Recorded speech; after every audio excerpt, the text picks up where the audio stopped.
शुरू होने जा रहा है देश का सबसे बड़ा मुकदमा, आपकी अदालत, रजत शर्मा के साथ। नमस्कार, आपकी अदालत में आपका स्वागत है। आपकी अदालत में आज पेश करेंगे ऐसी शख्सियत को जो पाकिस्तानी है, लेकिन पाकिस्तान के लोग उनसे सबसे ज्यादा नाराज रहते हैं। एक ऐसी शख्सियत जो मुसलमान है, लेकिन मुस्लिम धर्मगुरु उनकी जान के पीछे पड़े रहते हैं। वो कनाडा में रहते हैं, लेकिन हिंदुस्तान में बहुत पॉपुलर है। अपने बयानों से, अपने कारनामों से हमेशा चर्चा में बने रहते हैं। Please welcome writer and thinker, लेखक और विचारक तारिक फतेह।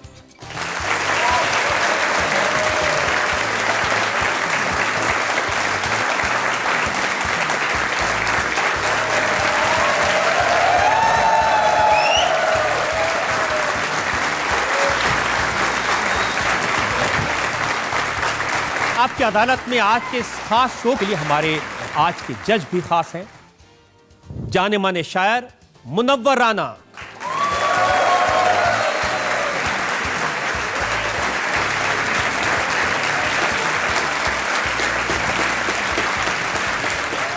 और आपकी अदालत में आज का मुकदमा शुरू करें, इल्जामात और सवालात का सिलसिला शुरू करें, इससे पहले आज के जज मुनव्वर राना की इजाजत चाहेंगे आज की कार्रवाई शुरू करने के लिए।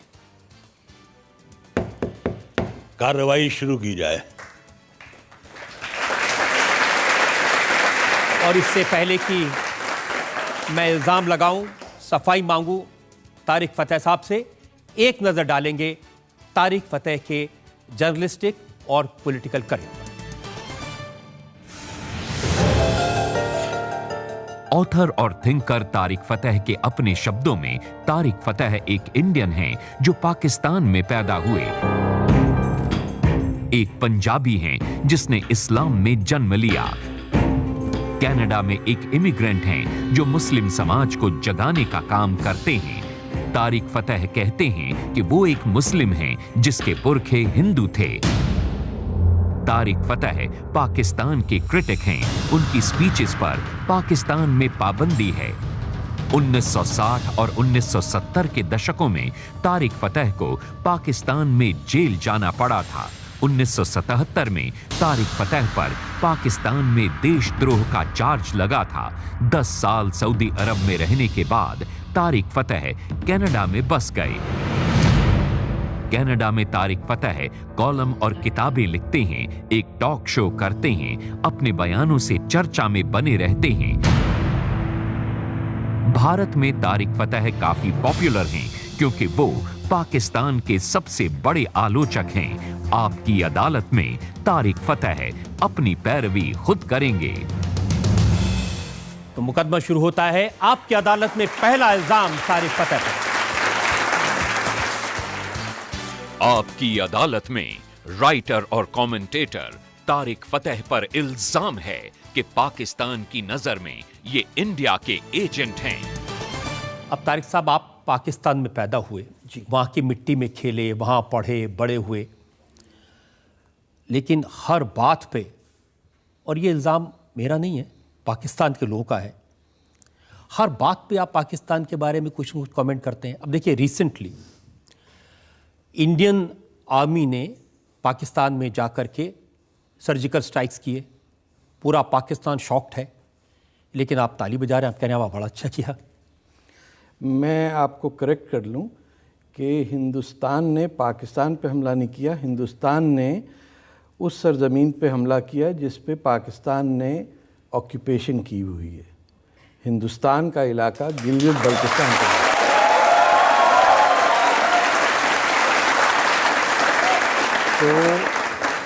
तो जब हिंदुस्तान की फ़ौज उस इलाके में जाती है जो वो अपनी शराफत में अब से 70 साल तक चुप करके बैठे हुए हैं, कि कारगिल में जब वो उस लाइन को पार करके पाकिस्तान का सत्यानाश कर सकते थे, उस वक्त भी हिंदुस्तान की जो तहज़ीब है उसने हिंदुस्तान की फ़ौज को एक प्रोफेशनल आर्मी के तहत कहा कि सबक सिखा दिया गया, अब रुक जाओ, अब लेकिन ये सुधर नहीं सकते पाकिस्तानी, वो इसलिए कि पाकिस्तान है ही हिंदुस्तान।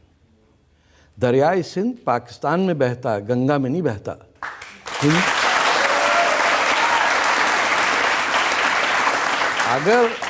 अगर बरतानिया और बरतानिया के एजेंट सूअर के गोश्त खाने वाले मोहम्मद अली जिन्ना शराबी, जो अपनी दोस्त की बेटी 16 साली बेटी को लेके भाग गया, उसे अगर कुछ लोग कायदे आज़म कहते हैं, इसमें मेरा कसूर नहीं है। आपने बर्दाश्त कर लिया क्योंकि उसके सूट अच्छे थे।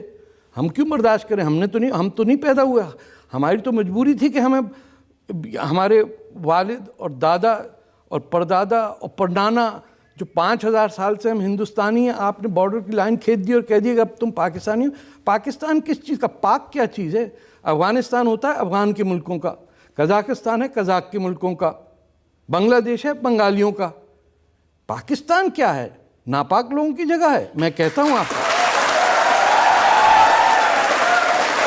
देखिए, इसीलिए आपकी बातों से पाकिस्तान के लोग खफा होते हैं। अब नवाज शरीफ साहब कह रहे हैं कि हिंदुस्तान ने कोई सर्जिकल स्ट्राइक की नहीं। देखें, जो मुल्क झूठ पे बना और नफ़रतों पे उसकी बुनियाद रखी, और वो नफ़रत ये थी कि सबसे पहले हिंदुस्तान का जो इस्लाम था, जिसे मैं वैदिक इस्लाम कहता हूँ, जिसमें अमन और शांति और हिंदू के साथ भाईबंदी का था, उसको तोड़ने वाले अवध के वो नवाब और यूपी और बिहार के वो नवाब जिनकी डंडी उड़ने वाली थी जमहूरियत के चक्कर में, उनको पाकिस्तान बनाना था तो नेपाल के कई सरहदों पे बना लेते। ये जो आपने जाके बनाया जहाँ कांग्रेस की हुकूमत थी, बादशाह खान की, जहाँ पंजाब में मुस्लिम लीग हारी, जहाँ सिंध के अंदर चीफ मिनिस्टर को जहर दे के मार दिया अल्लाह बख्श उमरों को, जो बलूचिस्तान आज़ाद मुल्क था उस पर पाकिस्तान फ़ौज ने कब्जा कर लिया। तो पाकिस्तान तो इज़ एन एक्रोनिम, पाकिस्तान मुल्क तो नहीं है, पाकिस्तान तो एक जहनीत है। वरना मुझे बताइए तारीख़ में कौन लोग कहलाते हैं पाक? या तो हम सब पाक हैं या सब नापाक हैं। पाकिस्तान मुल्क नहीं है सर। पाकिस्तान आपके साथ एक लतीफ़ा हुआ है, पाकिस्तान से दरियाए सिंध आपसे छिना है, और सिंध के बगैर हिंद हो कैसे सकता है सर?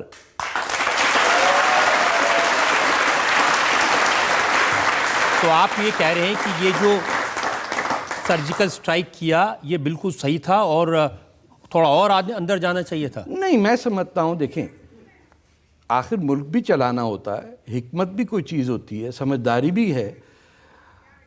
एक तरीका हो सकता है कि आप मनमोहन सिंह बन जाएं, कि आपको अपना गांव याद आता रहे कि मेरा पिंड बड़ा चंगा सी।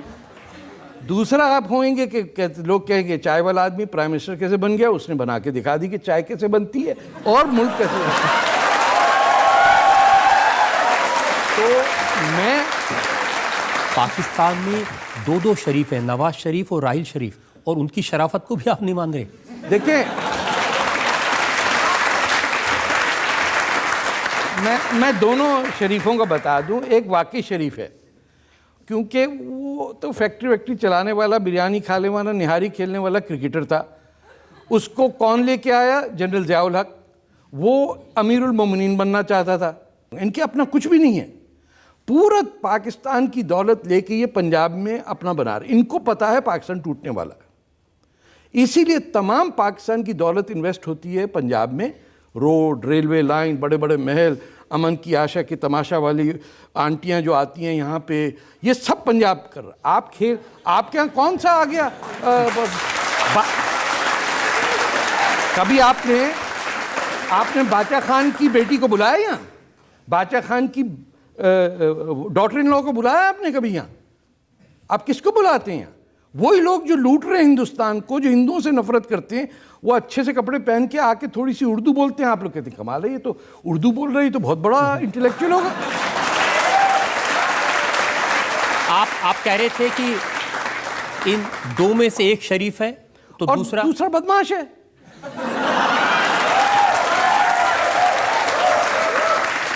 मतलब एक आदमी जिसका जो कमांडर इन चीफ आर्मी का है, वो प्राइम मिनिस्टर को कह रहा इधर आ जा बे, वो आ जाता है तो कहता है सर की करना है?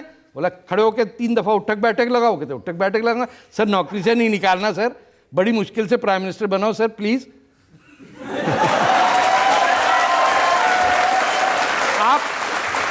एक मुल्क का डिफेंस मिनिस्टर है, वो खटखटाता है और जनरल बदमाश का सेक्रेटरी उससे कहता टाइम नहीं है भाई। ने कहा यार 2-4 रुपए ले ले। ना चपड़ासी of the commander in chief defence minister को निकालता है। वो बाहर निकल के क्या कहता है, बम मार देंगे इंडिया पे, न्यूक्लियर। उसको क्या पता न्यूक्लियर बम होता क्या है। नहीं, और मैं आपको बताऊं वो ख्वाजा आसिफ साहब ने जो कहा, देखिए 3 दिन पर उन्होंने कहा कि हमारे पास में टैक्टिकल वेपन्स हैं, हमने ये शो पीस के नहीं रखे। हाँ, और जैसा मौका आएगा हम अगर जंग स्टार्ट की तो हिंदुस्तान के ऊपर न्यूक्लियर बम फेंक देंगे, नेस्तनाबूद कर देंगे। सर ये इतना जाहिल आदमी है, मैं बताऊं। देखिए, टैक्टिकल न्यूक्लियर वेपन का एक तो लोग मतलब नहीं समझ रहे। टैक्टिकल न्यूक्लियर वेपन मींस कि वो न्यूक्लियर वेपन जो 20 किलोमीटर दूर मारा जा सके। No, I'm not joking. That is why tactical nuclear weapons, no country on earth has tactical nuclear weapons except these rascals. क्यों?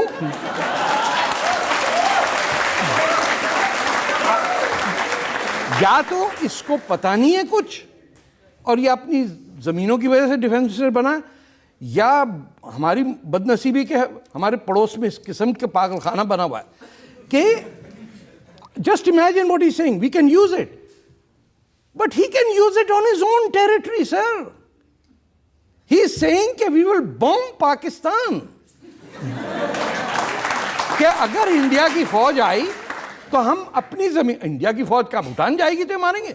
इंडिया की फौज अगर घुसी पाकिस्तान में, कश्मीर तो हम ले ही लेंगे, पाकिस्तान में घुसी तो हम पाकिस्तान में मारेंगे।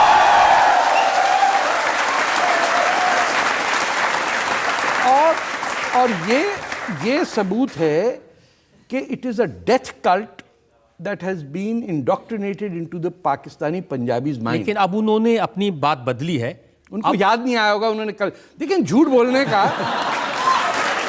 मैंने आपसे, अब वो कह रहे हैं कि अगली बार अगर हमला किया तो मारेंगे। वो तो आपके यहाँ लखनऊ में कहते थे इब्की मार, वो पिटता था, पठान मार के चला जाता था। कहता इब्की मार क्या। अब मैं आपको एक बात बताऊं, देखिए इनका प्रॉब्लम ये है, जैसे मैंने आपसे कि सच बोलने में याद नहीं रखना पड़ता तो टेंशन नहीं रहती, झूठ बोलने में ये याद नहीं रहता कि किससे क्या झूठ बोला था। तो अगर उसने राइटर्स को एक बात की तो वो तो गोरा समझ रहा है, AFP वाला भी वही है, सारे गोरे एक ही जैसे लगते हैं बेवकूफ़ों को, तो उसको ये याद नहीं कि किस शख्स से क्या झूठ बोला था। तो उससे स्ट्रेस भी हो रहा है, डायबिटीज़ भी हो रही है, हाइपरटेंशन भी हो रही है, बीवी भी तंग आई भी है, शक्ल भी खराब है। तो आप क्या कहेंगे, ये बेवकूफ़ी की बातें हैं, टैक्टिकल वेपन्स। लेकिन अब मैंने देखा इमरान खान मैदान में आए हैं, उन्होंने कहा कि नवाज शरीफ से कुछ नहीं संभलेगा, मैं बताऊंगा इंडिया को कैसे ठीक करना। अरे साहब, जाके किसी से इश्क लड़ाएं या क्रिकेट खेलें, ये किस चक्कर में आए?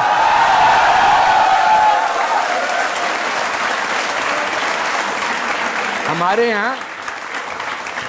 यहाँ पंजाबी में कहावत है, जंग खेड़नी होंदी जनानियां दी। It's a very feminist and misogynist comment, but it applies to this stupid man whose entire life has been to impress upon especially Indian women, क्योंकि वो सब इम्मी आंटी हो जाती, इमरान खान आया है हमारे। मतलब आप बताइए, एक आदमी 62 साल की उम्र में दूल्हा बना और घोड़े पे चल के आया, और फिर तलाक हो गई, लड़की ने फेंक दिया उठा के उसे बाहर, वो फिर बैठा हुआ। भाई आपको अगर 60 साल की उम्र में जब सठिया जाना, ऐसे कहते ना, ऐसे तो नहीं कहते कि बंदा सठिया गया, 60 साल का हुआ सठिया जाता था। आजकल दवाइयाँ अच्छी तो हमारे जैसे लोग जिंदा हैं। तो वो 62 साल की उम्र में बारात लेके जा रहा है।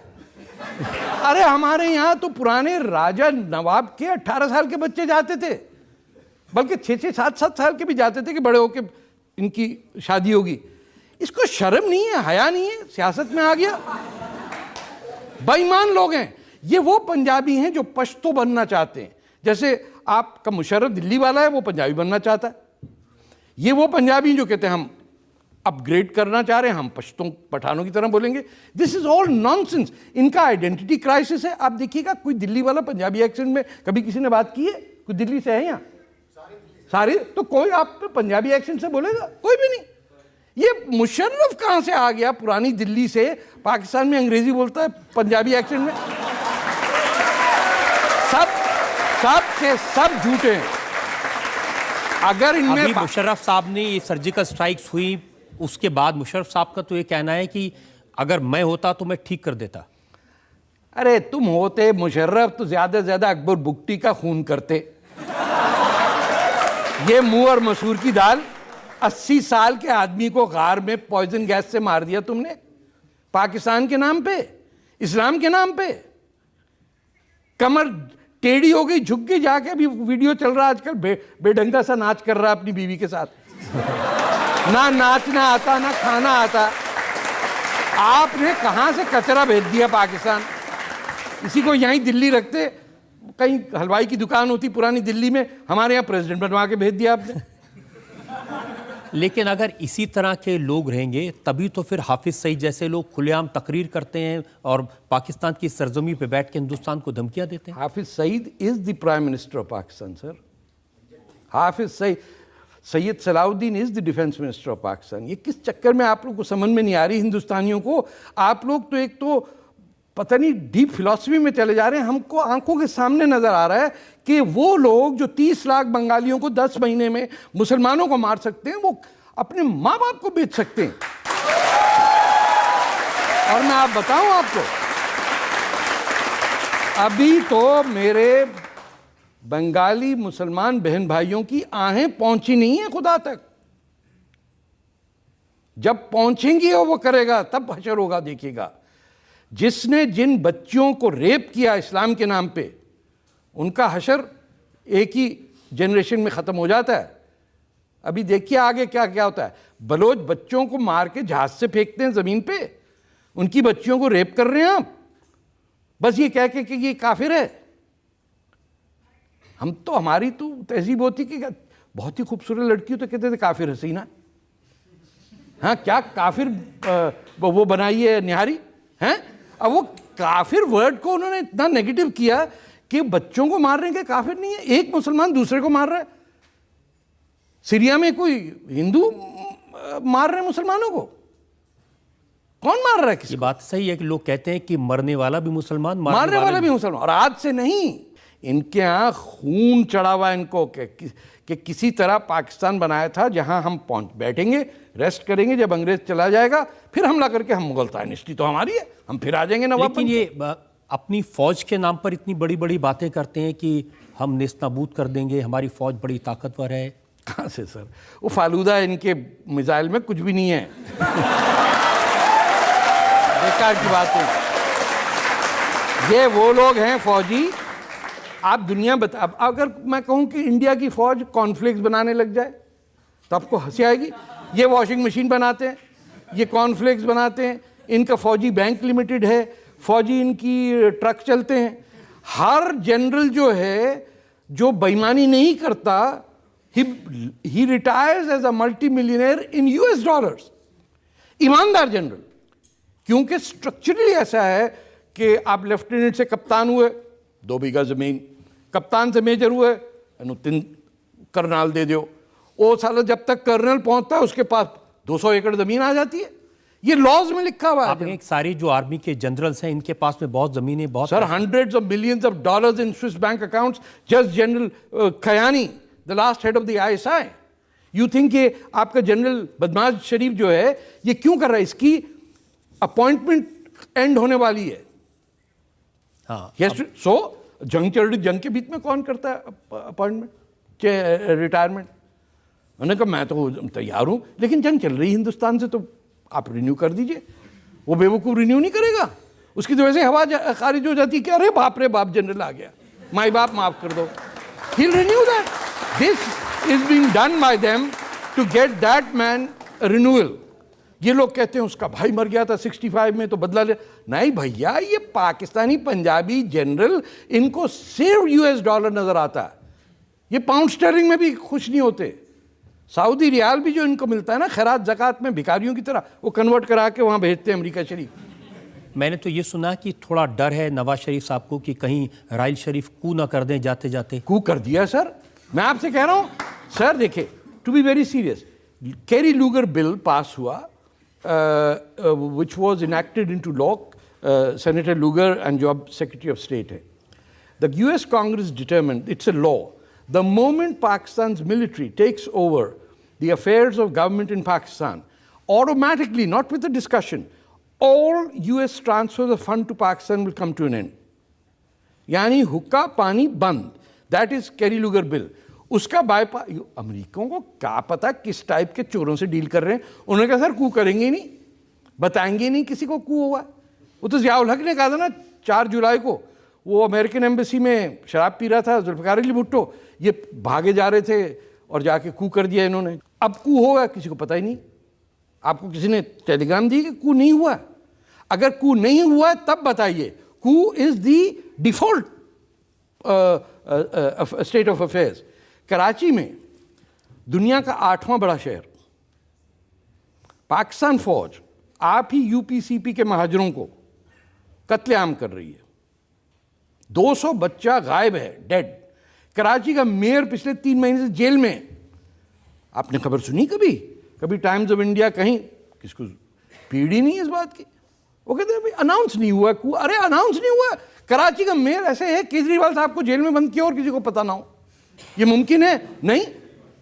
आप ढूंढ रहे हैं कि वो कि लाहौर है पाकिस्तान. लेकिन हमारे प्रधानमंत्री तो कोशिश कर रहे थे नवाज शरीफ साहब से दोस्ती करने की, उनको यहाँ बुलाया, उनके यहाँ चाय पर गए. देखें, कभी तो चोर को ले जाना पड़ता है ना, to prove the point. Prime minister Modi has played his cards well. उन्होंने कहा कि भाई हम आपके तरफ हमेशा से, हर प्राइम मिनिस्टर ने गुडविल शो की है. जवाहरलाल नेहरू ने, इवन शास्त्री साहब ने, बाद में इंदिरा गांधी ने तो सब कुछ जीत के लुटा के दे दिया पाकिस्तान को 90,000 फौजी. इंडिया की पॉलिसी है to contain any tension with Pakistan and grow economically through the trade routes to Afghanistan and all that. Pakistan की डिफ़ॉल्ट पॉलिसी है कि दिल्ली पे फिर से कब्ज़ा और मुग़ल सल्तनत हम बनाएंगे, और वो हाथ में लोटा मुंह में पान लेके रहेंगे पाकिस्तान. सारे भाई लोग फिर दिल्ली की तरफ चलेंगे और राज करेंगे. और मियाँ आपको तो पता है कि एक मुसलमान 10 हिंदुओं को मार देता है यूं ही करके, चटाक करके. उसी में हर पाकिस्तानी पंजाबी बिलीव करता है. फिर पिट के आ जाता है, कहता है यार ये किस गलत किस्म का हिंदू मिल गया होगा तुम्हें. उन्हें कहा नहीं भाई वो तो पारसी था, मानिक शाह. अच्छा वो कौन? अच्छा वो सिख था. अरे वो हिंदू था ही नहीं कोई वहाँ इस पाकिस्तान में. लेकिन 3 बार जंग में हारे तो भी समझ नहीं आई. याददाश्त कमजोर है ना. तारिक फतेह साहब, और भी इल्जामात मेरे पास में. हम एक ब्रेक के रुकेंगे और ब्रेक के बाद आपकी अदालत में तारिक फतेह पर इल्जामात और सवालात का एक और. जब उनसे पूछते हैं वो कहते हैं चाहे वो पठानकोट का हमला हो, चाहे वो उरी का हमला हो, हमने किसी को नहीं भेजा, ये हिंदुस्तान ने अपने आप ही हमला. हाँ, आसमान से फरिश्ते उतर आए.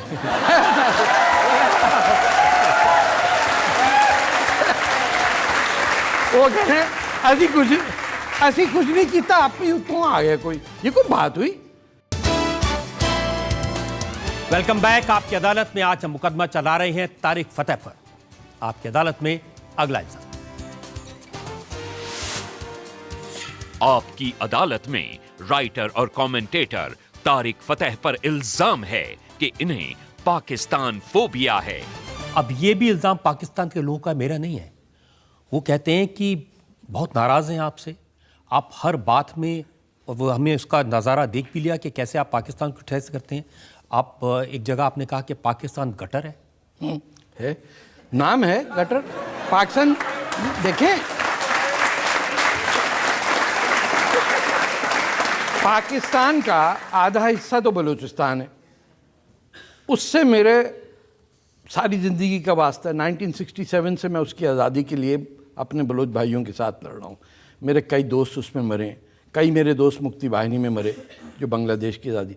तो बांग्लादेश की आज़ादी में मैं था, which was 60% Pakistan population wise, तो मैं तो प्रो पाकिस्तान हुआ ना.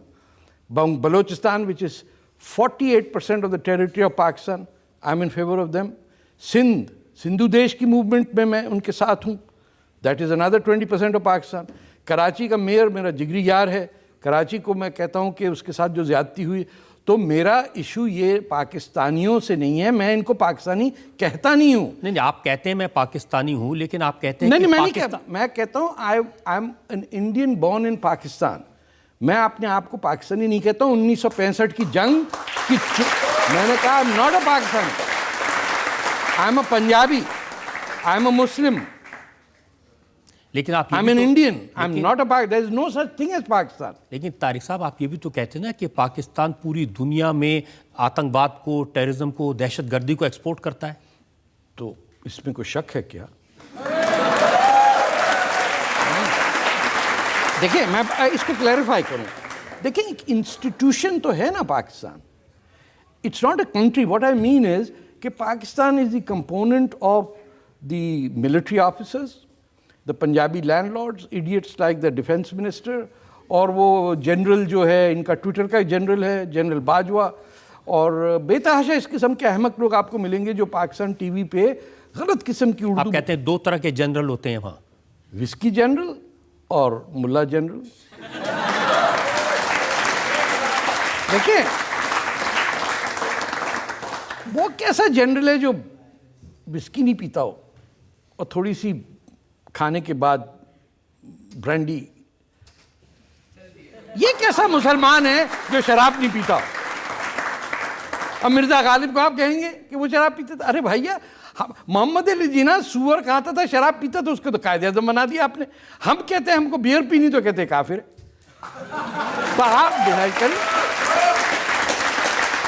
लेकिन अगर पाकिस्तान के लीडरान की बात सुने तो नवाज शरीफ साहब या राहिल शरीफ, ये सब लोग कहते हैं कि हम खुद टेररिज्म के विक्टिम हैं। अरे छोड़िए साहब, ये इनको देखिए, ये छोटे छुट भैया टाइप के गुंडे नहीं होते हैं जो गुंडों के गुंडे होते हैं।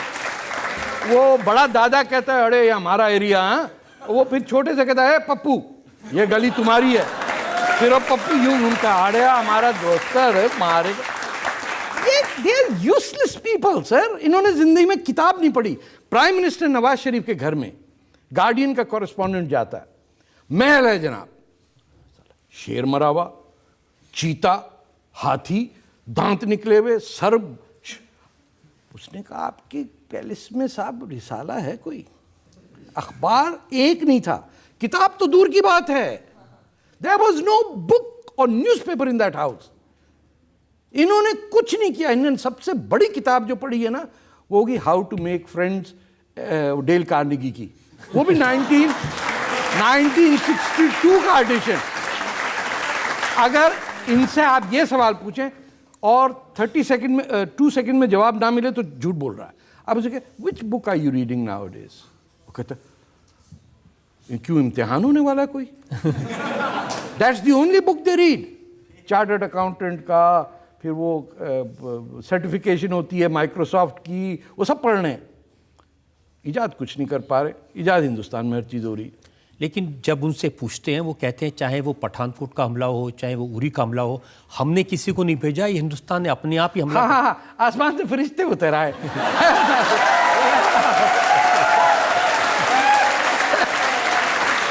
वो कह रहे ऐसी कुछ नहीं किया, आप ही उतों आ गया कोई। ये कोई बात हुई? कुछ स्टूपिड समझा हुआ हम लोगों को। ये मतलब हिंदुस्तान के लिबरल लेफ्ट वाले लोग मानते होंगे हमने इनको आंखों में देखा, आंखों में आग डाल के। ये तो प्राइम मिनिस्टरों को हैंग करने वाली कौम है। एक लियाकत अली खान किसी के बम फाड़ देते हैं, अपने प्रेसिडेंट्स की, अमेरिकन एम्बेसडर समेत जनरल जिया को उड़ाया, वो जुल्फिकार अली भुट्टो को उड़ाया, बेनज़ीर भुट्टो को उड़ाया। इनका तो एक्स्ट्रा वो करिकुलर एक्टिविटी नहीं होती है ना। फिजिक्स पढ़ लिया, मैथ पढ़ लिया, इंग्लिश पढ़ लिया, आप जाओ फुटबॉल खेलो। ये एक्स्ट्रा करिकुलर एक्टिविटी में मार रहे हैं आजकल। अब देखिए, बांग्लादेश से 90,000 कैदी आए, इंदिरा गांधी ने तोहफा दे दिया। इन्होंने क्या किया उन 90,000 लोगों? उन्होंने कहा जाओ यार, उन्होंने कहा सर सानू लोग की मार रहे हैं, असी की करिए, उन्होंने कहा सर 2 साल से बैठे इंडिया ने कोई हमें पिस्तौल नहीं चलाने दी। उन्होंने कहा अच्छा सबको सब बलूचिस्तान भेज दो। 73 में the same murderers of Bangladesh started killing इन बलूचिस्तान, जो 73 to 75 वहाँ वॉर हुई। आप बलूचिस्तान की बात करें ना, लेकिन पाकिस्तान की सरकार कहती है कि बलूचिस्तान में तो इंडियन की इंटेलिजेंस एजेंसी रॉ वाले सब कुछ गड़बड़ कर रहे हैं। करें क्यों, वो तो इंडिपेंडेंट कंट्री है, उनकी मर्जी है। आपने ऑक्यूपाई किया ना। मोहम्मद अली जिन्ना ने 90 पाउंड अपना वजन सोने का तराजू में बैठ के बुड्ढे ने दिए कि 1936 में तुमको आज़ादी चाहिए Kalat as an independent state. उसने कहा हाँ सर, तो मेरा वजन जो है उतना सोना दे दो मुझे। ये उस गरीब लोगों का 90 पाउंड 24 कैरेट गोल्ड खाने वाला आदमी फिर अपनी बहन को कहता है 10 मिलियन रुपए का वो दो, हीरे जवाहरात का। बहन भाई दोनों लूट के ले गए। Balochistan was an independent state by the Cripps Commission on August 4th, 1947, before India and Pakistan. जब ये सब हो गया तो उसने कहा अब आपको मैं फौज भेज रहा हूँ इन्वेट करने को। उन्होंने कहा सर आप तो हमारे वकील थे। उसने कहा वो तो आपका वकील था, अब मैं गवर्नर जनरल हूँ। तो he is the first person who ordered the invasion of an independent country. तो वाकई में बलूचिस्तान में इतने हालात ख़राब हैं जैसे बताते हैं लोग? सर उससे ज़्यादा ख़राब है। मैं आपको बताऊं, मेरे अपने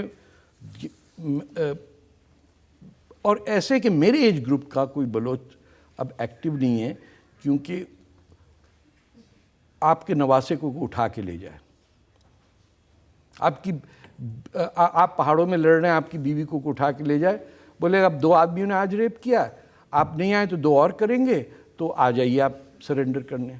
वो जैसे ही आते उसको शूट करके मार देते हैं, वो फिर रेप कैंप में चली जाती लड़की। तो जो बांग्लादेश में किया पाकिस्तान फौज ने, आज वो बलूचिस्तान में कर रही, क्योंकि पाकिस्तान की फौज और कुछ कर ही नहीं सकती। लेकिन ये बताइए कि पाकिस्तान के लोग इतने आपसे क्यों नफरत करने लगे हैं? नहीं करते सर, पंजाबी मुसलमान करता है और वो उसको करना भी चाहिए, क्योंकि मैं उनकी I am from them, I know the truth, और मुझे सच बोलने की आदत है। उनको झूठ सहने की वो आदत पड़ गई। इसलिए कि वहां पर 2-2 बार जेल में रखा आपको? नहीं, मुझे जेल तो कराची में था, फिर मच बलूचिस्तान में था, उससे पंजाब का कोई ताल्लुक नहीं। पंजाब के पे इल्ज़ाम ये है कि ये वाहिद दुनिया के 400 नेशनैलिटीज़ में, 200 मुल्क और 200 और माइनॉरिटी ग्रुप्स में, it's the only people who band their own language. Punjab के एक स्कूल में पंजाबी नहीं पढ़ाई जाती। पंजाब के मिडिल क्लास के फैमिलीज शर्मिंदा रहती हैं कि उनका बच्चा किसी के सामने पंजाबी बात ना कर ले। मुझे ये पता चला कि जब आपको कैंसर था, आप हॉस्पिटल में थे, तो दुआ पढ़ी जा रही थी कि ये जिंदा ना बचें। हाँ, वेबसाइट थी, उस पर आप क्लिक करें तो वो अरबी में एक दुआ आती थी कि या अल्लाह इस मोटे से आदमी को उठा ले।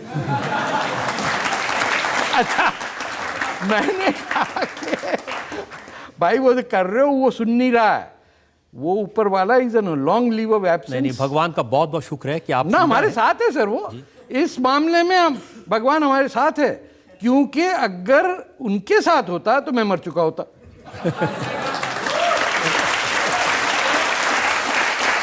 और भी इल्जाम मेरे पास में, और जो जनता है इनके भी सवाल पूछेंगे, लेकिन इस वक्त एक ब्रेक के रुकेंगे और ब्रेक के बाद आपकी अदालत में तारिक फतेह पर इल्जामात और सवालात का एक वक्त। महमूद गजनी मेरा हीरो कहाँ से हीरो है? आपके घर में मैं चोरी कर लेता हूँ, आप कहे अरे तारिक फतेह आए थे लूट के ले गए सब, माशाल्लाह, क्या बात है। आप क्या चाहते हैं कि आपको भारत का सिटीजन बना दिया जाए? बन जाए तो ठीक है, वरना मैं अदनान सामी से तो बेहतर गाता हूँ।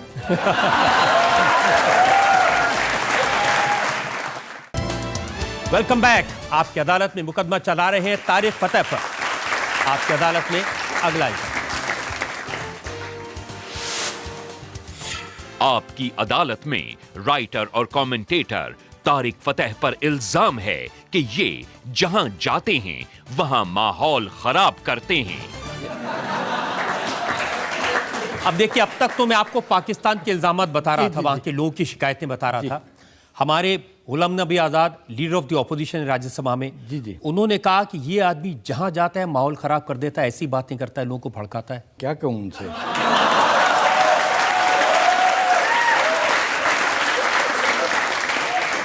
नहीं, लेकिन उनकी ये बात तो सही है। आप तो कहते हैं कि जो हिंदुस्तान के जो मुसलमान हैं वो ISIS के खिलाफ खुलकर आवाज नहीं उठाते।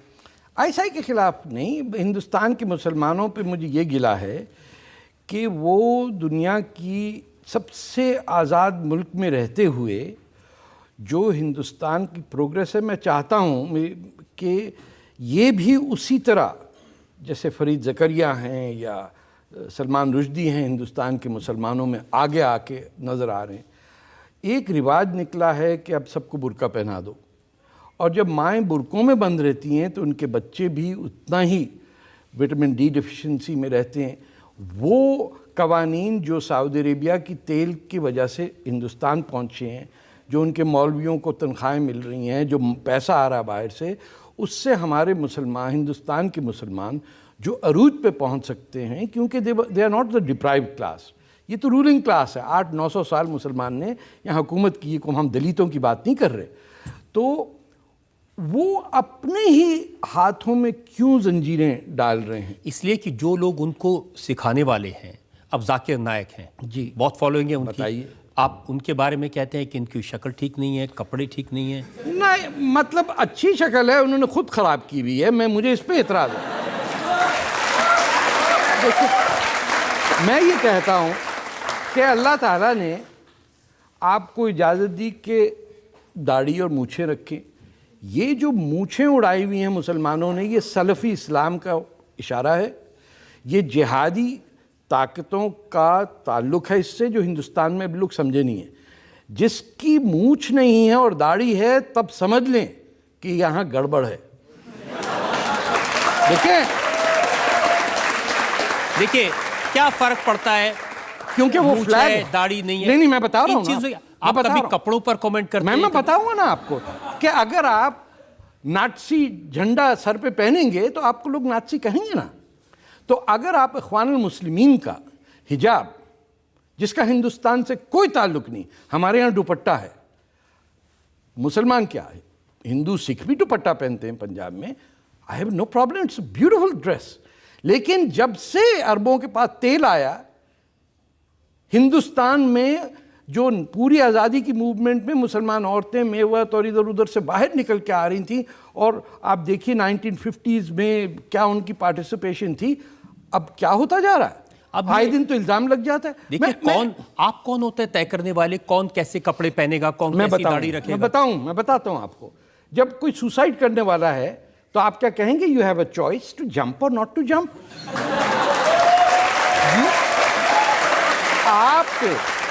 आपका as a citizen it is your duty to prevent a suicide. Number 2, आपके मोहल्ले में लड़के को हेरोइन के इंजेक्शन लगाने का होता, तो बोले भाई चॉइस है, हम क्या होते होंगे कि हेरोइन ले ना ले। वो लड़खड़ा था, अच्छा खासा MBBS पास करने वाला बच्चा ड्रग एडिक्ट हो गया, क्यों? मोहल्ले वालों ने कहा इट इज ए चॉइस। तो कमाल है, आई हैव, ये मेरी कम्युनिटी है, मैं मुसलमान हूं, एक तरफ है अल्लाह का इस्लाम, एक तरफ है मुल्ला का इस्लाम। मेरा इस्लाम अल्लाह का इस्लाम है, ये बदनसीबों का मुल्ला का इस्लाम है। लेकिन कोई टोपी लगाए, कोई पजामा पहने, कोई कमीज पहने, क्या प्रॉब्लम है? हाँ, अगर उस खाकसारों की यूनिफॉर्म थी, आपको याद हो RSS वालों की भी यूनिफॉर्म है, उस पर भी बड़ा एतराज़ लोग करते हैं कि चड्डी वाला और पता नहीं क्या क्या कहते हैं। लाल टोपी वाले भी थे, ये फैशिज्म के सिंबल्स हैं। 1930s में मसलूनी और बाद में नाज़ी पार्टी के पॉलिटिकल पार्टीज की यूनिफॉर्म्स होती थी। जिस लिबास से सऊदी अरेबिया के हिंदू हेटिंग कम्युनिटी का निशाना हो कि गज़वा हिंद करके, गज़वा वियतनाम नहीं, उन्हें कहा कि यौम आखिरत यानी क़यामत उस वक्त आएगी जब पूरे हिंदुस्तान का हर हिंदू मुसलमान होगा, और दूसरी जगह रोम यानी यूरोप में कोई क्रिश्चियन नहीं बचेगा। ये इस्टेब्लिश्ड हमारे मौलवियों की वो लाइन है कि ये होना है। उस डॉक्ट्रिन के मानने वालों का जो लिबास है, मैं नहीं एक्सेप्ट कर सकता। मुझे मौलाना आज़ाद टाइप के कपड़े 1000 आदमी पहने, मुझे क्या, बादशाह खान नहीं थे। अब कपड़े आपके कहने से पहने? नहीं, मेरे नाम से नहीं पहने। जिसने फैशिस्ट लिबास पहना, as an anti fascist I will expose him. आप नाम पर भी क्या नाम रखें? क्या नाम रखें? सूरज रखें, चांद रखें। आप शम्स क्यों होते हैं? हिंदुस्तानी मुसलमानों के नाम शम्सुद्दीन होते ना, तो फिर सूरज क्यों नहीं रख देते? शम्स और सूरज में फर्क है क्या? एक अरबी नाम और एक हिंदुस्तानी। उसने कहा हिंदुस्तानी नाम नहीं रखेंगे हम। मैं तो बच गया, मेरा नाम तारिक पता चला बाद में संस्कृत से, वरना मुझ पे भी इल्जाम लगता था। मेरे माँ बाप ने क्यों रखा तारिक बिन जियाद? स्पेन की ऐसी तैसी। तो आपने अपने बच्चों के क्या नाम रखे? नताशा है और नाजिया है, कहीं अरबी से टच भी नहीं। हम हिंदुस्तानी हैं साहब, हम पे ये कभी इल्जाम न लगाएं कि किसी अरब के जूता चाटने के लिए हम बैठे हैं। हमने इस देखें, अरब कह सकता है कि जहालत का दौर था। हमारे यहां तो गुप्ता डायनेस्टी 6th सेंचुरी में खत्म हो चुकी थी सिविलाइजेशन, दूसरे आगे चढ़ गए थे। अशोका को गांव में जहालत का जमाना कहेंगे अशोका को? ये कौन बेवकूफ है? चंद्रगुप्ता मौर्य को कह रहे कि गांव जहालत थी, और फिर आगे वो कुतुबुद्दीन ऐबक और जनाब बाबर घोड़े पे चढ़ के हमें सिविलाइज करने। कौन होते हैं ये? किसने इजाजत दी इनको यहाँ आने की? कौन है महमूद गजनवी? क्यों नहीं खड़े होके हिंदुस्तान के मुसलमान कहते निकलो यहाँ से? वो कहते गजनी है, महमूद गजनी मेरा हीरो। कहाँ से हीरो है? आपके घर में मैं चोरी कर लेता हूँ, आप कहे अरे तारिक पता आए थे लूट के ले गए सब, माशाल्लाह आला बढ़ गए, क्या बात। लेकिन नाम बदलने का बहुत, आपको तो सड़कों के नाम औरंगजेब रोड मैंने सुना, आपने कहा कि हम मैंने बदलवाया। मैंने अल्लाह ताला से दुआ मांगी कि इस मनहूस आदमी का जिसका नाम औरंगजेब था, जिसने अपने बाप को मारा, भाई को मारा, बेटे को मारा, बहन को उठा के रेड फोर्ट से, जहां मोदी साहब ने तकरीर की, बहन को गर्दन से उठा के फेंक दिया कि तुम्हारा इश्क एक नॉन रॉयल्टी से हुआ कैसे? जिन लोगों को कत्ल की सजा होनी चाहिए थी, फांसी पर टंगना चाहिए था इस्लामिक शरिया लॉ के तहत, उसको आपने कह दिया रजी औरंगजेब। अरे साहब, चड्डियां सीता था, उससे 2-2 रुपए हासिल। इतना झूठ। हमने तो कहा कि हिंदुस्तान के मुसलमान के पास 2 ऑप्शन है, औरंगजेब का इस्लाम या दारा शिकोह का इस्लाम। किसने आके पट्टी पढ़ाई कि दारा शिकोह जैसा शरीफ आदमी, सूफी आदमी, जिसने उपनिषद और कैसे कैसे हिंदुइज्म के वर्क्स को पर्शियन में फिर वहां से फ्रेंच में ट्रांसलेट किया, उसकी गर्दन उड़ा दी एक आदमी ने। कातिल की सजा क्या होती है सर आपके मुल्क में? वो ठीक है 70,000 नमाज जनाजा में भी आते हैं टेररिस्ट के लिए, वो और बात है, लेकिन सजाए मौत होती है ना। तो फिर कैसे बच गया औरंगजेब सजाए मौत के बगैर? कैसे रख दी सड़क उसकी? और कौन थे जो कह रहे थे कि औरंगजेब का नाम ना हटाओ? मेरे साहब के सामने बात तो करें। सत्यानाश हिंदुस्तान का किया इस शख्स ने। अपनी तमाम ब्रिटिश ईस्ट इंडिया कंपनी को बॉम्बे में घेरे में रख दिया था, मकरान की नेवी ने, हमारे बलोचों ने।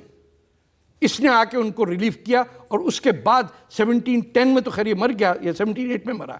उससे पहले east India company got a second lease of life.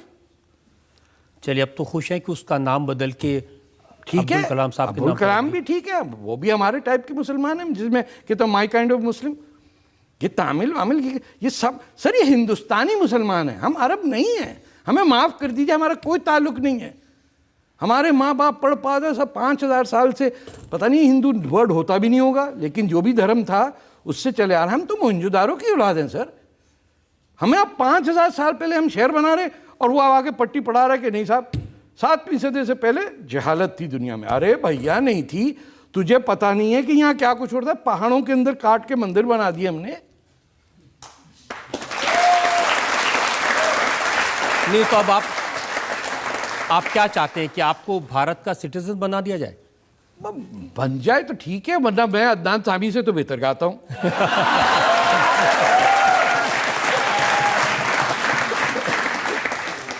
Public में जो लोग सवाल पूछना चाहते हैं हाँ, एक एक करके। मोस्टली मोमडन्स बॉयज हैं, वो लव जिहाद को बढ़ावा देके हिंदू गर्ल्स को फंसाते हैं, तो उसके बारे में आप क्या कहना चाहेंगे? सर ये बेवकूफ, मेरी बात सुने, ये बेकार की बात है सर, ये बिल्कुल गलत बात आप कर रहे हैं। मैं आपको बता रहा हूं, हर शख्स की ये राइट है कि उसे किसी और से इश्क करने से रोका ना जाए। जब तक हिंदुस्तान इस चक्कर में रहेगा कि मेरी बेटिया को कौन उठा के ले गया, जब तक आप you will stay in that well, love जिहाद आपको चाहिए, क्या हो रहा है? तो it is happening the other way around. जहां पाकिस्तान से आए हुए लोग आपके प्रॉमिसिंग पॉलिटिशियंस को दबा करके चली गई, आपको पता है what I am talking about. You as an Indian should never object to a boy and a girl following in love, ये याद रखिए।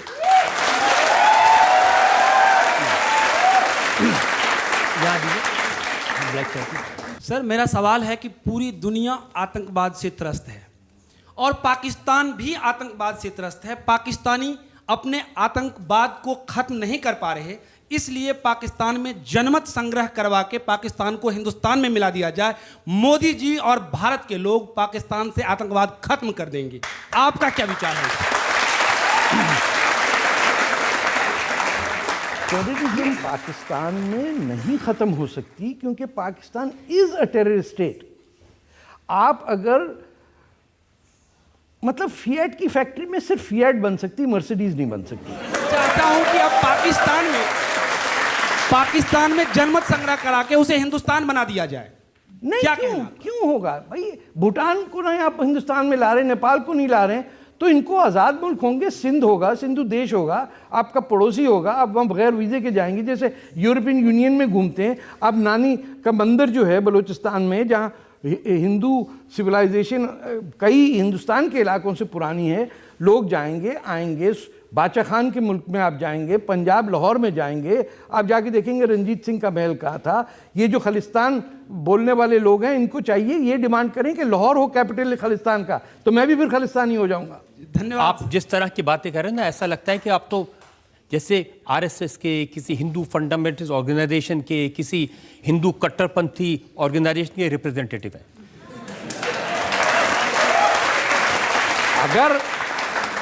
अगर सच बोलने का मतलब है कि मैं हिंदू वो नेशनलिस्ट हूं, तो आई प्लीड गिल्टी। मैं तो सिर्फ सच की बात कर रहा हूं। बस सब कुछ आपने कह दिया, भारत माता की जय कहना रह गया। भारत माता की जय।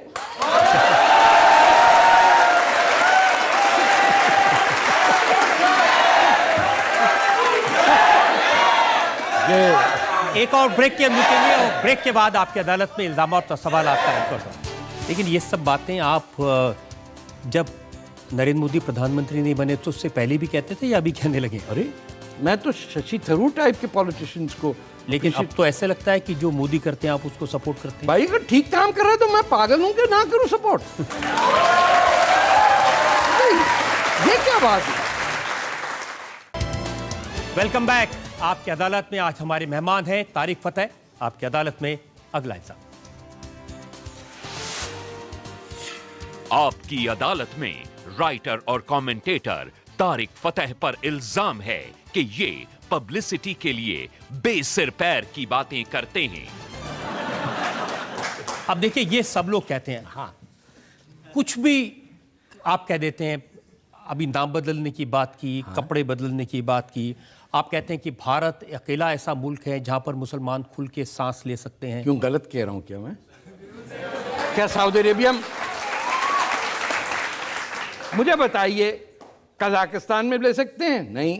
तुर्की में आपने देख लिया? नहीं। ईरान के आयतुल्लाह को देख लिया? वो बोल ही नहीं सकते। सऊदी अरेबिया में, कतर में, इजिप्ट में, मोरक्को में, एक बेचारा इंडोनेशिया में से हमारा बचा हुआ, वहाँ भी भेज रहे हैं पैसे अपने मौलवियों को भेज के तबलीगी जमात जारी तबाह करने। वरना इंडोनेशिया, वो भी देखिए उसमें इंडो लगा हुआ है साथ।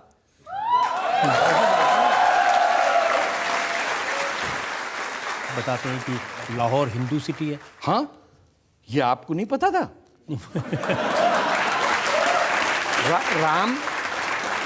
राम के बेटे लव, या प्रोनाउंसिएशन में नहीं, केश और लव, कुश और लव, तो ये लाहौर और कसूर हैं। ऐसा ही है कि मक्का में मुसलमान ना हो, ये मुमकिन हो सकता है कि लाहौर में हिंदू कोई नहीं है? अभी मरा जाए तो उसके there is no incinerator या crematory to burn him। Pakistan के हिंदुओं को दफन करना पड़ रहा है। आप लोग सो रहे हैं बैठे, इंडिया राइजिंग, इंडिया शाइनिंग। देखिए मोहल्ले में क्या हो रहा है, लोगों के साथ ज्यादती। हिंदू मुसलमान का सवाल नहीं है। पाकिस्तान के ईसाई शहरों के ऊपर हमले हुए हैं। ईसाई लड़की ने, आसिया बीबी, कब से है जेल में? आज 7-8 साल हो गए ना। उसको जब गवर्नर गया बचाने के लिए उसको शूट कर दिया उसके बॉडीगार्ड ने। आप किस किस चीज पे आप खामोश रहेंगे सर? यह आपके मोहल्ले में हो रहा है, आपके अपने घर के मोहल्ले में हो ना, आप सड़क पे निकल आए। लेकिन ये सब बातें आप जब नरेंद्र मोदी प्रधानमंत्री नहीं बने तो उससे पहले भी कहते थे या अभी कहने लगे हैं? अरे मैं तो यहाँ आया हूँ जब आपके प्राइम मिनिस्टर मनमोहन सिंह थे, मैंने तो नहीं सपोर्ट किया मोदी साहब को इलेक्शन में। मैं तो आपसे कह रहा हूं कि मेरी रुझान जो है that is left of centre. मैं तो शशि थरूर टाइप के पॉलिटिशियंस को, लेकिन अब तो ऐसे लगता है कि जो मोदी करते हैं आप उसको सपोर्ट करते हैं। भाई अगर ठीक काम कर रहा है तो मैं पागल हूं कि ना करूं सपोर्ट? ये क्या बात है? देखिए मोदी साहब पे जो इल्जामात हैं मुसलमानों के वो झूठ साबित हो गए, वो अभी भी लगे हुए हैं। ओके, जब उन कानूनी तरीके से भी उन पे कोई इल्ज़ाम नहीं है।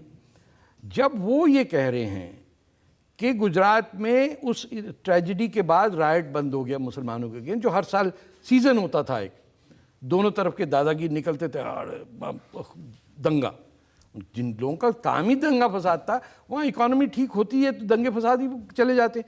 अब he is on the right path, he has taken the correct position on Bangladesh. आप देखिए कौन इंडियन प्राइम मिनिस्टर जाके बांग्लादेश में, जो इंडिया का सबसे क्लोजेस्ट एलाय है, लेकिन 90% of Indian don't like Bangladesh. क्यों? कोई गवर्नमेंट की पॉलिसी नहीं है कि हाउ टू अकोमोडेट एक मुस्लिम कंट्री जिसका कॉन्स्टिट्यूशन सेकुलरिज्म बिलीव करता है। 52 कंट्रीज में से एक है। बहादुर प्राइम मिनिस्टर, खटाखट मर्डरर्स को उसने टांग के रख दिया, जो किसी में दम नहीं है वो कर रही है। He went there to consolidate the ties that India has in liberating and giving Bangladesh the rightful place in history.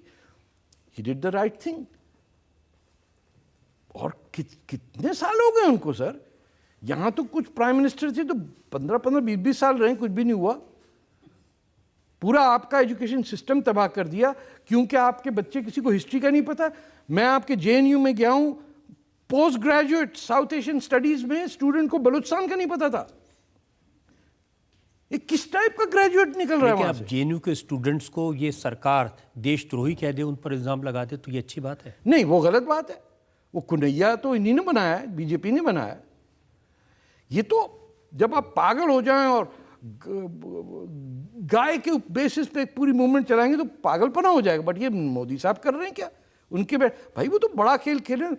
देखिए, एक तो टीम नई है, एक ये भी फैक्टर होता है एडजस्ट करने में। और माशाल्लाह आपकी ब्यूरोक्रेसी सर, क्या बात है। हर फाइल के ऊपर 5000 फाइलें, तो एक फाइल निकले पता नहीं 7 आदमी निकलते हैं फाइलों के साथ। आप कोई सरकारी काम करके, आपको पता है वीज़ा इंडिया का लेना कितना मुश्किल है? इसलिए नहीं पता क्योंकि इंडिया का सिटीजन वीज़ा लेता नहीं है। तो उनको क्या पड़ी है कि जो नॉन इंडियन है वो मर जाता है वीज़ा लेते लेते, रोने लग जाता है कि क्या आपको मुश्किल होती है वीज़ा लेने में? मेरा वीज़ा 15-20 दिन रुका रहा साहब। यहाँ तो लोग कहते हैं कि आपको रॉ पैसे देती है, वो आपका वीज़ा करवा देगी। मुझे आज एक टाटा वालों ने दिया है, वो रॉ का कोई नया आया है, वो परफ्यूम। मैं उसको पता नहीं कहाँ, ये जेब में है साहब। मैंने कहा ये आइडेंटिटी कार्ड मैं कहूँगा मेरा रॉ। मैंने हाँ, वो मुंह पे कहते, मैं कहता हूँ हाँ। रोज आता है ट्रक और रुपयों से भरा हुआ, उसमें 2-2 भक्ति साथ आते हैं और बीवी से कहते हैं नरगिस बीवी पैसा आया, गराज खोलो। वो खोलती हैं और वो लेके भर भर के अंदर डालते हैं। मजा कर रहे हैं? तुमको बड़ी पीड़ है, तुम भी रॉ ज्वाइन कर लो। तुम तो वैसे बिकाऊ माल है, पूरा मुल्क तुम्हारा भीख पे चलता है। चीन का पैसा, अमेरिका का पैसा, सऊदी अरेबिया का पैसा, कतर का पैसा, दुबई का पैसा। तो जो फकीर हैं वो दूसरे को तो ना कहें कि यार तू क्यों भीख मांग रहा। आज जनता चलो सवाल पूछना चाहते हैं सर। एक तरफ आप बोलते हैं कि मैं एक इंडियन हूँ पाकिस्तान के अंदर, और दूसरी तरफ आप ये भी कहते हैं कि इंडिया में हर मुसलमान को सांस लेने की इजाज़त है। और फिर आप सर इतना कुछ कहते हैं तो आप यहाँ की सिटीजनशिप क्यों नहीं मांगते? भाई देखें, लड़की ने सवाल सही किया। मैं आपको You will not believe it that there is no law to apply for citizenship. वो बरमदाग मुक्ति को इंडिया में असाइलम देने का कानून नहीं मिल रहा इंडिया को। भाई इसको कैसे लेके आए? ये भी हमारी एक, क्योंकि नॉन इंडियन को तो ये अफेक्ट नहीं करता ना, तो इंडियन सब खुश हैं, लेकिन जो यहाँ पनाह लेने आता है वो कहाँ जाए? वो काठमांडू में बैठा हुआ है, वहाँ पाकिस्तानियों ने इनको पॉइजन किया है इनके खानों में। People who are now getting, Sindhi nationalists are getting medical treatment over here with mercury poisoning done in Kathmandu by ISI. तो आप जिस दिन मुझे रास्ता बता दें, आई विल अप्लाई। मैंने तो प्राइम मिनिस्टर से कहा, वो पूछ रहे थे कि कैंसर कैसे हो, मैंने कहा सर मैं अदनान सामी से बेहतर गाता हूँ, मुझे बताइए, रास्ता बता दीजिए। I would take Indian citizenship. आप कहें मैं आके यहाँ सेटल डाउन भी हो जाऊंगा, मेरे पास 5-6 साल और बाकी हैं, फ्रंट फुट पे खेलेंगे। 9 नंबर का खिलाड़ी तो मारता है वैसे ही। आपको आईएसआई से डर नहीं लगता? अब क्या डरेंगे सर, 67 के हो गए, अब डरना क्या है? मतलब 25 साल का आदमी हो तो बोले यार बड़े होके डॉक्टर बनना था, साले आईएसआई ने मार दिया, अब मैं क्या बनूं, बड़े होके मैं क्या बनूंगा? तो मारना जिसको मार ले। हम भी पंजाबी हैं, ऐसी बात नहीं है, हम असली पंजाबी हैं। आप सर अभी आपने बोला कि आप अदनान सामी से बेहतर गाते हो, सर प्लीज 2 लाइन सुना दीजिए। अरे यार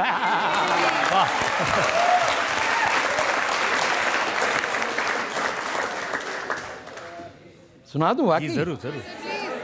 ये मैंने अपनी बीवी के लिए गाया था, और ये 19 70s में।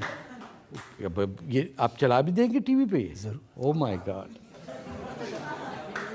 अच्छा गा दें? बाकी खड़े होके गाना चाहते हैं, प्लीज गाइए। माइक वाइक दो यार, ताकि हम ऐसे लगे अदनान सामी।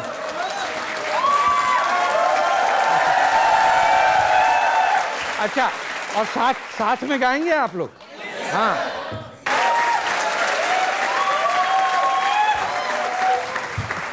तारिक साहब, हर तरह के इल्ज़ाम हमने लगाए, और जैसा आपका स्वभाव है, अंदाज है आपका, आपने हर चीज़ का खुल के जवाब दिया।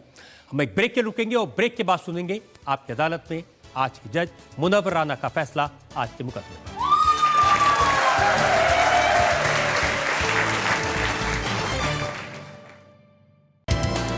Welcome back. आपकी अदालत में आज हमने मुकदमा चलाया कंट्रोवर्शियल तारिक फतेह पर। हमने उनसे पूछा पाकिस्तान के लोग उनसे इतनी ज़्यादा नफरत क्यों करते हैं, इतने नाराज़ क्यों रहते हैं। हमने उनसे पूछा उनके कंट्रोवर्शियल बयानों के बारे में, उनकी ज़िंदगी के बारे में, और ये भी पूछा कि क्या उनको डर नहीं लगता वो ऐसी बातें करते हैं। तारिक फतेह ने, जैसा उनका तरीका है, हर सवाल का बेबाकी से जवाब दिया। अब वक्त है आपकी अदालत में आज के जज जाने माने शायर मुनव्वर राना के फैसले का। एक बहुत मशहूर शेर है ज़फ़र गोरखपुरी का कि कितनी आसानी से मशहूर किया है ख़ुद को, कितनी आसानी से मशहूर किया है ख़ुद को, मैंने अपने से बड़े शख्स को गाली देकर।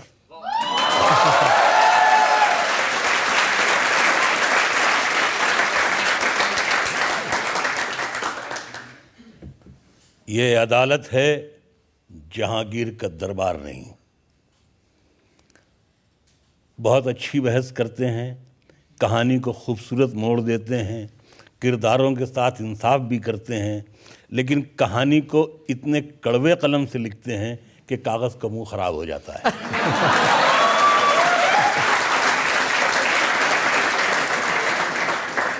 संजीदगी से अचानक हंसी की तरफ आ जाते हैं। आपकी अदालत से ज़्यादा आपको लाफ्टर शो में शरीक होना चाहिए।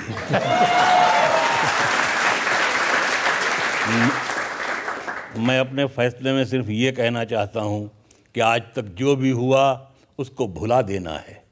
आज से तय है कि दुश्मन को दुआ देना है। आ मेरे यार फिर एक बार गले से लग जा, फिर कभी देखेंगे क्या लेना है क्या देना है।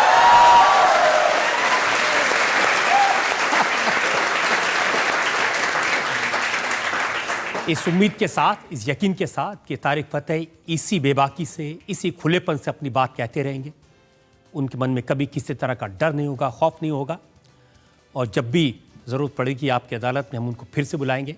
आज का मुकदमा यहीं ख़त्म करते हैं। अगले सप्ताह आपसे मुलाकात होगी एक नई शख्सियत के साथ। तब तक के लिए नमस्कार।